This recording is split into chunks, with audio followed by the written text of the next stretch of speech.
we have you, and welcome to the Early Birds Club. Thank you. It's like a pleasure to be here. Of course, a small, brief about the Early Birds Club. So the Early Birds Club stands with every entrepreneurs, every startup people, and every co-founders who have a dream, who have an idea for making the society in a better way.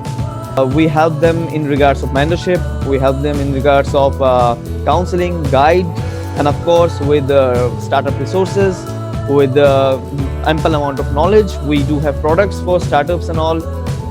We do have many personals who are working with startups, and of course who has started the startups. So we work with like-minded people. It's called Obstacle to Opportunity Drive, where we have an interview with that kind of personnel, and that personnel has an forte in like public speaking. So they put us the questions, they put us some of the obstacles that they face in daily amount of time in markets, and of course in their personal and professional growth. So we collect that bunch of questions, and we have an interview with the experts, with professionals regarding the solutions. How can be that be solved?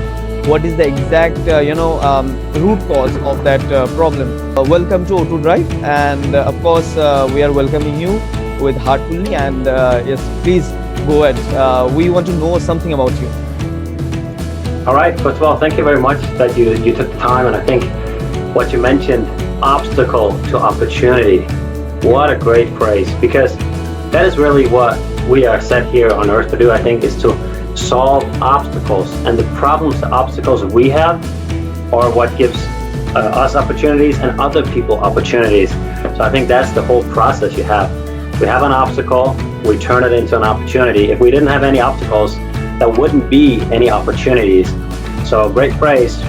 But yeah, a little bit about myself. Well, yeah, I live in Denmark. I have 3 kids, twins on 4, just turned 4, and a daughter on 7. I have a wife. And besides that, what I do is I help people present on stage, and now also way more online, because obviously with the COVID, things are changing, and I think that's going to be the future.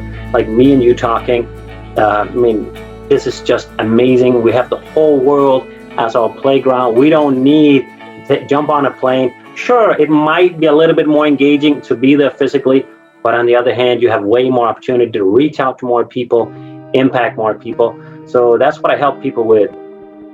And I think a lot of countries in the world, we aren't taught how to speak in public. There's a lot of work in school, written work, but when do we learn to speak? And that is crucial. To be able to speak there are so many instances in life where we need to be able to speak well. Job interviews. If you have a conversation with a colleague during lunch, maybe you don't consider that public speaking, but sure, you got to interact with that person, talk, and obviously from stage, can you impact a massive amount of people? Are you a leader? You need to be able to inspire them, and you are not going to inspire them through an email. Sure, that can help, but we need to feel you from the heart, that you really mean this, and tell those stories. So that's what I help people with, and it's a lot of fun to do that. Yeah. Actually, we are also having fun, like speaking and sharing the insights. I'm pretty much looking forward to this interview for the vast majority of our viewers. The first question that we want to know, that how was the journey? Like how you came to know about this public speaking is so important. The public dealing and interaction is so much important that you have to be a forte of your own, a brand of yourself, that you should crack the ice breaking between 2 people or 3 people, or like the stage fear. So what's the journey about that? What was the main aspect you learned through this journey? My own journey was that I was in a job, I wasn't satisfied, I didn't really like it, spending most of the day in front of the computer. But what I did like every now and then was doing workshops and just being with people. And then I just stumbled across a club called Toastmasters. It's a nonprofit organization. You can come and you can give speeches from 5 to 7 minutes typically, and you get some feedback from the other members. It's really great to get started, but you're not going to be a pro coming there, but it's a great place to start. And that's why I kind of got my interest. I could see, wow, there were some really good speakers that just touched me in another way. And back then, that was 2010. and YouTube was, I wasn't using YouTube like that. It was more written thing. So having access to a great speech was not so common like today. You just do a couple of clicks and you can have an amazing speech, pay nothing for it. So for me, that was like an eye opener. Really? There are people that good? And then I started to investigate it, started going to seminars with professional speakers, and that was on a whole other level. Like, wow, you can be blown away. 3 days in a seminar. The truth was, when I started, I didn't believe in myself. I had a dream that I wanted to be on stage, help people, but I didn't believe in myself. I didn't have, that heart feeling that I could do it. But then I was so lucky. One day, one of my friends, she invited me to a seminar. She had 2 tickets, professional speaker training, and she decided to give it to me, one of the tickets. I was so lucky. And after those 3 days, the words, the stories he told, they touched me. It touched me so much that I started to believe I can do this. And I started to believe, everybody can do this. Everybody can learn this. This is a skill that's learnable. If you're just anything near normal, you can learn this. All you got to do is you got to put in the time, read the books, get the training from other people, and most importantly, get out of your comfort zone and get on that stage. Because you can read a lot and you can get a lot of training, but when you're there, that's where the real learning takes place. But so there are different things you can do. But that's a little bit about my journey. Yeah. So when you said read a lot, I think reading is the most important part of learning and of course teaching.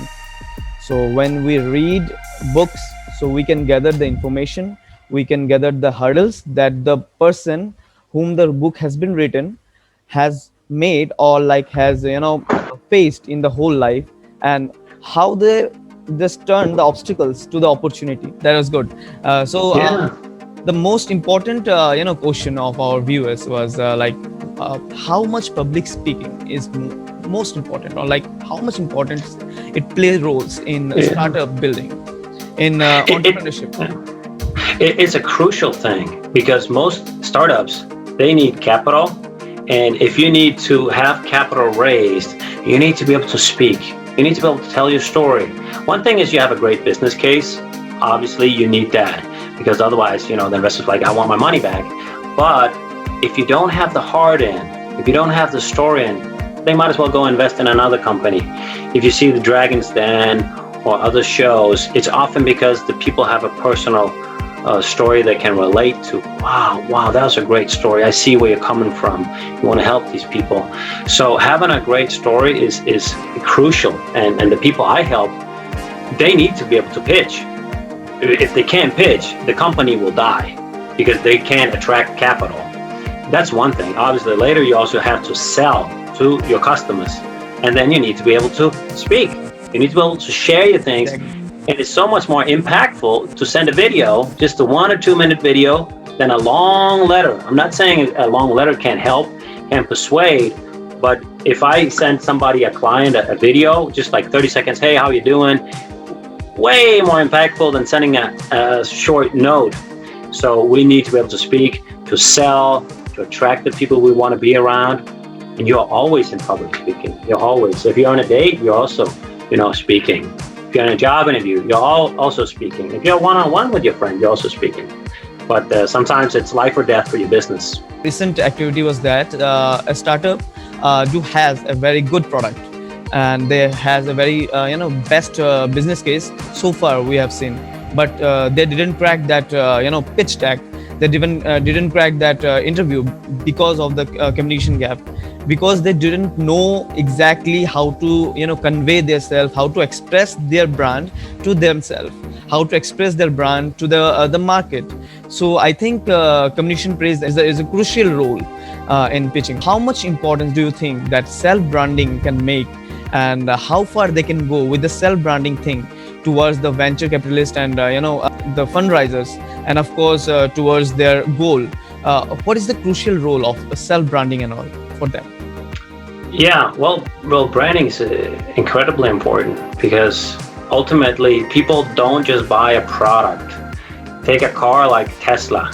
That's a brand. Why are people driving the Tesla car? Obviously, it's a great car. It's a nice car.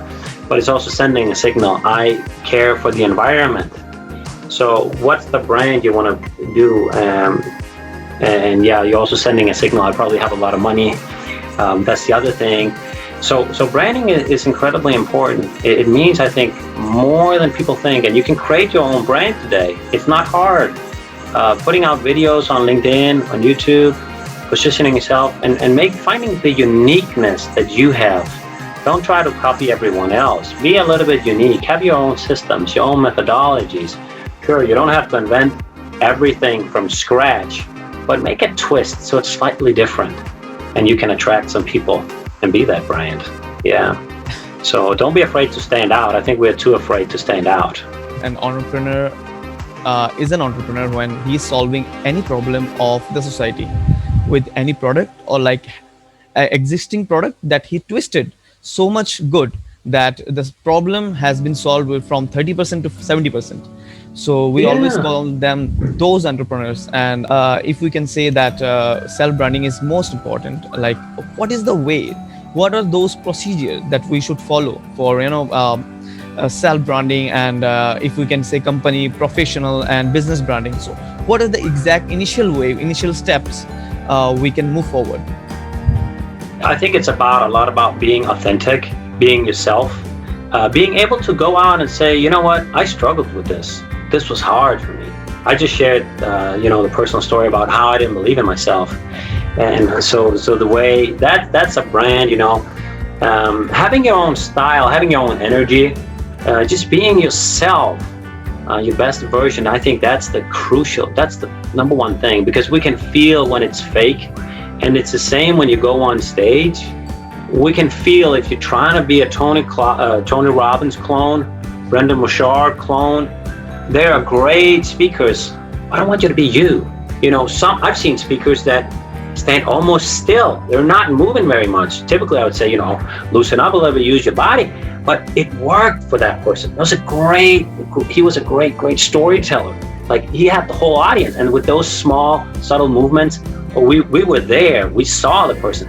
So that was a brand you can use. And in that case, I would say, it works. Go at it. You don't need to jump around like Tony.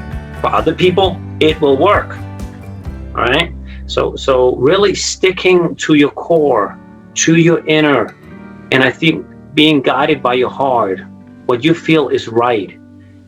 And go where the fear is, really, because that's a great compass. I was too afraid for many years to do that thing. I followed what society told me to do. I followed the advice from my parents, which was well meant, but in the end, we know best for ourselves, I think. Exactly. What we love. Exactly. Yeah, and if we follow what we love, you're going to be a brand. Sorry to say. Actually, no, but I say if you follow what you love, they're gonna feel that passion, and you're gonna be that brand. Exactly. You should know the brand, and you should have the confidence of your brand. The simple quoted line is know your product, because when you know your product, so you can sell it, and you can express the exact benefit of that products. Going towards the storytelling part, I think world inclining most toward storytelling and all, because who have that forte, who have that perfect pitch deck of storytelling, I think he got the job, man. Yeah. Get it. So what is the main aspect to follow? How can a person can build in public speaking also, and normal speaking, the storytelling parts? How can he just proceed towards that? Because everyone doesn't have that much of credibility and creativity that he should pump up a story in a second of like that, in just a minute of talking. So what is the procedure that he should follow a day-to-day life so that he can have that forte? Yeah, that's a really great question. And the thing is about storytelling, no matter if you think you aren't telling a story, you are. Our brains are wired for stories. That's how we took information in. That's how it's passed through generations. So our brain is built for stories. And that's why we might as well tell stories, because if we don't tell it in the story format the brain likes, it will change it. It will leave things out. It will take things in. It will change it. So we better tell stories. But a really quick way, if you get a question, stand up and speak about this, and you want to share your story, start with the struggle, the problem, and then share how you came to solve that. Because that's what intrigues us. It's not if I said to you, here are 10 ways to get super fit. Go out and exercise, eat healthy, eat a little bit less. I mean, if you did that, we would all be in killer shape. But I'm sure it wouldn't help very many people. But if I shared a story about maybe how I got to have a running practice, what the obstacles were, what helped me. Maybe it was just put out your shoes in front of the door in the morning. Put your clothes out. It makes it easier to get in the shoes and have that great feeling and just start with a kilometer. And if that's too much, you do the walk and you share how you felt the pain in the winter. And then, 6 months later, the sun is here. I'm feeling great. I'm feeling energized. I'm coming home to my kids and I have so much more energy. I can, be up at night instead of just Netflixing all night. If you can kind of share that, that's way better than just 10 tips how to do it. Although those 10 tips might be very good. If I can phrase out, I think we have to pinch the emotional part of every person, the emotional That's part. True. Right. And emotions is connected to memory. It's in the hippocampus, the part of the brain where we have memory and feelings. That's in that part. And that's why we need to get emotional. Like that speaker seminar I went to for 3 days. I mean, I have notes and I've written down all the tips and tricks, but I don't remember many of them today, but I remember the feeling and I can use that today. Every time, remember, Asger, you can learn this. It's a process. I'm still learning. So I think the most important part is to connect. And by I can mean the connect, we have to connect emotionally. If we can't connect emotionally, we can't understand each other, because communication is just a part. It's a language. Just a language that I can just speak while standing, I can speak while sitting, but emotionally we can speak through mind, through eyes, through the clarity that exactly that person wants to hear that part. I think you got it. Yes, exactly. Yeah, it's true. We do business with people we like. If we're really in big trouble, we might, do business with people we don't like, but if you're in a normal, good situation, you do business with people you like, and that. If you could pick between two people, here's somebody that really, he knows everything, but you really don't like the guy, you're not going to go to him. You're going to go to the other guy that's pretty good, that you like, and in the end, you might go to the last guy. But yeah, so connect with people. Yeah. Exactly. And moving towards the crucial part and crucial question, that if someone has a pitch deck, like he has a good pitch deck and his product is good, so what kind of pitch deck or what kind of presentation he must give? It should have many words, or many feelings, or many presentable skill, or it should have a written or data type of pitch deck, so that they can hit the part. Because we both know that presenting towards investors, we do have only 90 seconds. That's it. In those 90 seconds, we have to make that part, that yes, this is the product that you want, this is the product that you want to invest. So what exactly the presentation should be? The word presentation, or the data driven presentation? What would be? I would say skip the PowerPoint, first of all, because if you have 90 seconds, that's a super short pitch. You don't need any of that. What you need is a story about a product you have that solves a problem for someone. Take a single person, let's call him Peter. Peter is blah, blah, blah. He is he's slightly overweight. He wants to have more energy, whatever. I have this product and it can do this and this and this. And then you get to the end and you're yeah, this is pretty innovative. I can see how it's different than other companies, and you might see Peter has tried this and this before, it didn't work. Here's different. So we want to have a personal story about someone, and the story is relatable. And at best, if you can have obviously a client case, because we have two kinds of companies. We have the company that's in the idea phase where you haven't sold anything. That means it's potentially a good idea. And then you have the other part where you have actually sold something. You've proven your concept that it works. So if you're at that stage, share a real story, because it's more credible and you'll get more money that way, because otherwise we're still in the guessing phase. Well said. Exactly. When you said a product that has an idea, is a fresh idea. It hasn't been turned into product, or bring into the market, and we have a product that already has been eventually evolving in the market, and both are two different aspects. Like when two person that coming, that one have a product, that product is in the idea phase, and the other person has a product that already the product has been built, and that has been running in the market, and of course he is gaining somehow what amount of revenue from it. So we pitch those products. So we have two different pathways of pitching. So I think those two aspects have two different part of speech, because starting the pitch is the most crucial. Initially 2 to 3 seconds we have to connect with the people, because if the connection lost, so I think we have lost the pitch deck. So that's definitely you got to connect, like you say. And if you can connect, then you might invest even. You're like, the other business case was slightly better, but I really like these people. Because that's also the thing. You got to think about the investors. They want to be able to have a cup of coffee with you.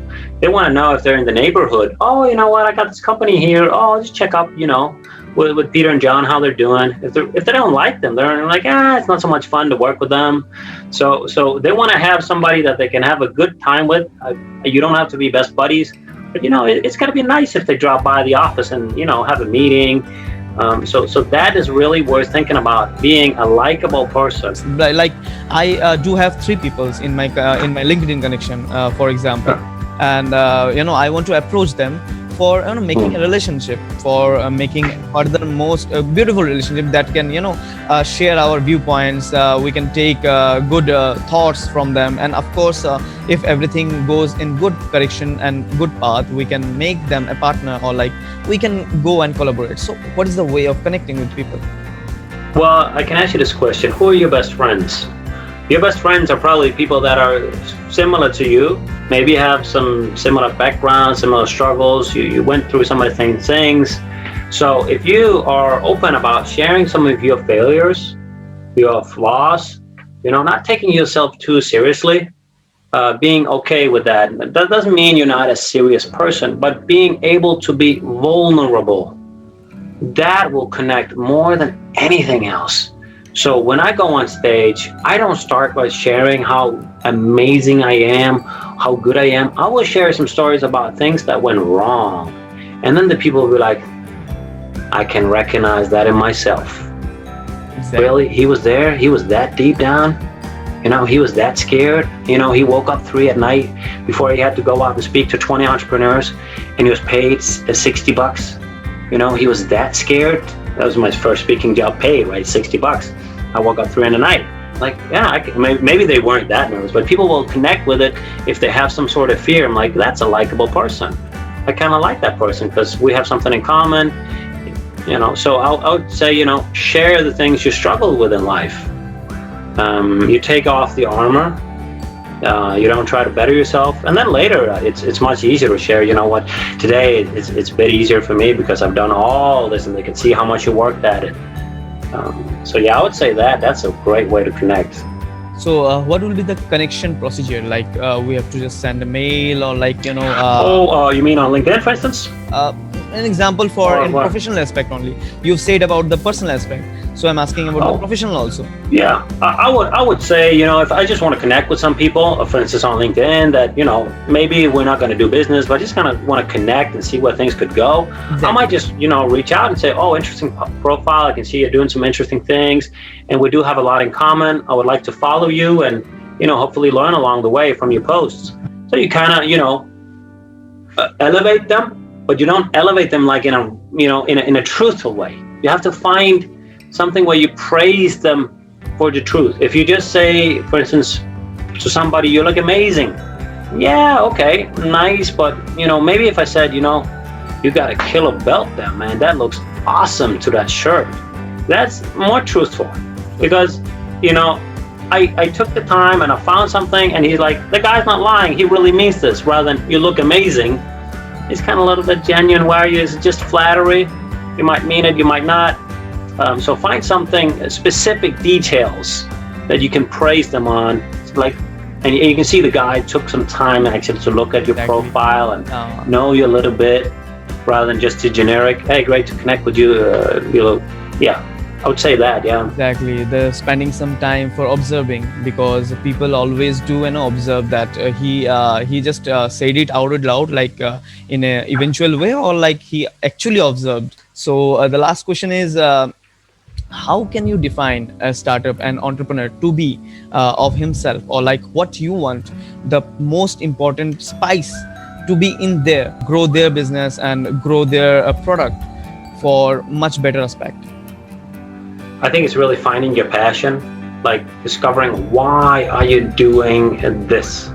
What's the real root cause? So you start with the why. You know, Nietzsche once said, if you know the how, you can bear with almost any how. Exactly. And Simon Sinek said pretty much the same thing in his TED Talk. Start with why. So when you know your why, you'll go through that. You'll go through those struggles. That's something I think about. I love what I do. I love to help people. But I also sometimes think, you know, the further I get in life, the further I develop my business, the further I improve as a person and grow the person, the more I'll be able to help my kids, because I can share those struggles, those journeys with them, and say, oh, maybe you one day want to start your own business. Here, what I can help them more if I get further. So that I also do think about. So it's not just me, it's not just the people I work with, but actually also I'm helping my kids, my family. Yeah. Exactly. We do have a slogan like elevate your life and uplift each other by growing. Yeah. So I think it's great. not the self growth, it's always the growth of your people, of your surroundings, of your society. We do have our incubation and startup partner, My Startup Yatra, and we have a life transformation program partner, Yog Prachar, and I don't know exactly, you heard about Sadhguru. He is pretty much famous. We have our project partner, Greennovators India. We have our media partner, New Sense, and of course our communication and media partner. When we are saying about communications, I kept it for the last, because of course they helped a lot for outreaching and communicating with each and every people with our ideas and reaching our ideas to them. So we have Hamara India Incredible, our education and training partner, Knowledge. So we are quite combined ecosystem and helping each and every entrepreneurs and startup. Welcome on board. Welcome. Thank you. To the Early Birds Club, and we will eventually throw this interview on here within a couple of days, and we will have some of the part, like we will have some webinars, and we will eventually invite you in some of our that conferences. Thanks a lot, and thank you so much for giving the time. Take care. Thank you. I really look forward to working with you and your team. I think in this burst of pandemic, the pandemic is going on. I think we can send some wish from here, like take care of yourself, take care of your family, and of course we all stay together, stay strong, and we will eventually fight it. Thank you so much. Yeah.